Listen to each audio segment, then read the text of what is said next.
شیطان بہت شیطانی قوتیں رکھتا ہے، لیکن اللہ کے خاص بندے شیطان سے قوی ہیں، طاقتور ہیں۔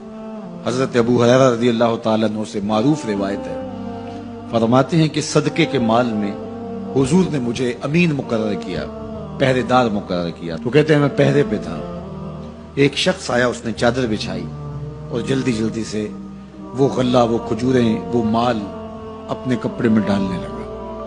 میں نے دوڑ کے اس کو پکڑ لیا، تو اس نے اپنا آپ مجھ سے چھڑانا چاہا، لیکن میرے ہاتھوں کی گرفت مضبوط تھی، وہ چھڑا نہ سکا۔ اس نے کہا کہ میں کثیر العیال ہوں، میرے چھوٹے چھوٹے بچے ہیں، تو بھوک نے مجھے چوری پہ مجبور کیا، میں کوئی پیشہ ور چور نہیں ہوں۔ کہتے ہیں مجھے ترس آ گیا، میں نے اس کو چھوڑ دیا۔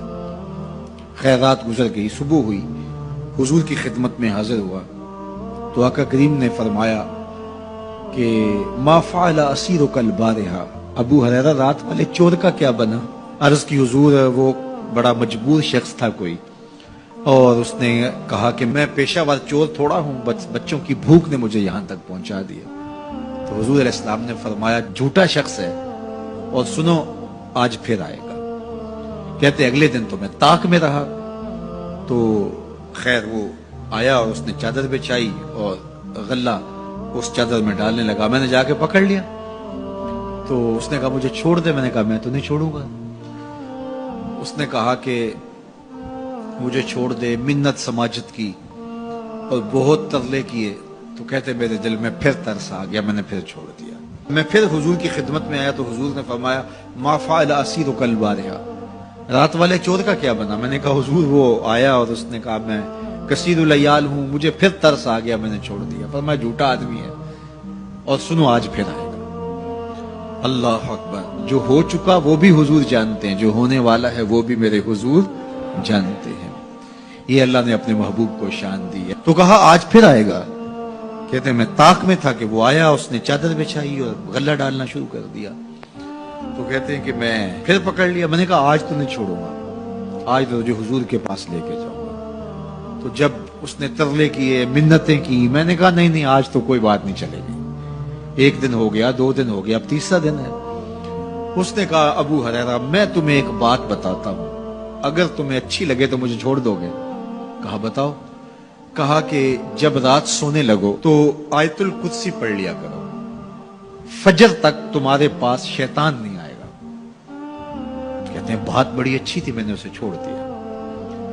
حضور کی خدمت میں پہنچا تو پھر فرمایا وہ رات والے چور کا کیا بنا؟ میں نے کہا حضور اس نے مجھے یہ وظیفہ بتایا۔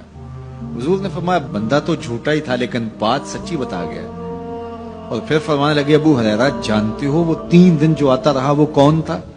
میں نے کہا اللہ و رسولہ عالم۔ فرمایا وہ خود ہی تو شیطان تھا۔ 3 دن جو آتا رہا وہ خود ہی تو شیطان تھا۔ اب شیطان بڑا تگڑا ہے، لیکن ابو ہریرہ پکڑے تو چھڑا نہیں سکتا۔ یار ابو ہریرہ پکڑے تو شیطان چھڑا نہ سکے، اگر حضرت عمر پکڑ لیں تو؟ یہاں تو آ گیا نا، حضرت عمر کے سامنے تو آنے کی ہمت بھی نہیں کرتا۔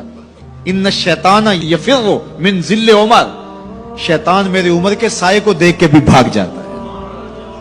تو شیطان بڑا طاقتور ہے، بڑا قوی سہی، لیکن اللہ کے مخلص بندوں کے مقابلے میں وہ بہت کمزور ہے۔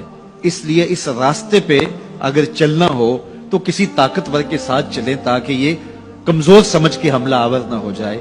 تو ہم نماز کے اندر جب کھڑے ہوتے ہیں تو اس وقت اللہ سے سیدھی راہ جو مانگ رہے ہوتے ہیں، تو یہ نہیں مانگ رہے ہوتے کہ سیدھی راہ دکھائی دے۔ ہم دیکھ چکے ہیں حضور کے صدقے سے، تبھی تو کلمہ پڑھا ہے۔ سیدھی راہ دیکھ چکے ہیں تبھی تو وضو کیا ہے۔ سیدھی راہ دیکھ چکے ہیں تبھی تو کانوں تک ہاتھ لگا کے ہاتھ باندھے اس کی حضور کھڑے ہیں اور رخ قبلہ کی جانب کیا ہے۔ دیکھ چکے ہیں، لیکن آج نماز کے اندر ہم یہ کہہ رہے ہیں اہدنا الصراط المستقیم، مالک راہ دیکھ تو چکے ہیں لیکن پہنچنا بڑا مشکل ہے۔ راستے میں شیطان بھی کھڑا ہے، نفس بھی کھڑا ہے، کہیں راستہ خراب نہ ہو جائے، ساری زندگی کی کمائی کہیں لٹ نہ جائے۔ اس لیے اللہ سے مانگا کہ مالک ہم کمزور ہیں، ہمیں کوئی مان نہیں ہے کہ ہمیں راستہ دیکھ لیا تو منزل پہ پہنچ جائیں گے۔ قدم قدم پہ شیطان ہے، نفس موجود ہے، مالک تو دستے کرم بڑھا اور ہمیں منزل تک پہنچا دے۔ اور جب وہ کرم کرے گا تو پھر پہنچتے ہوئے دیر نہیں لگے گی۔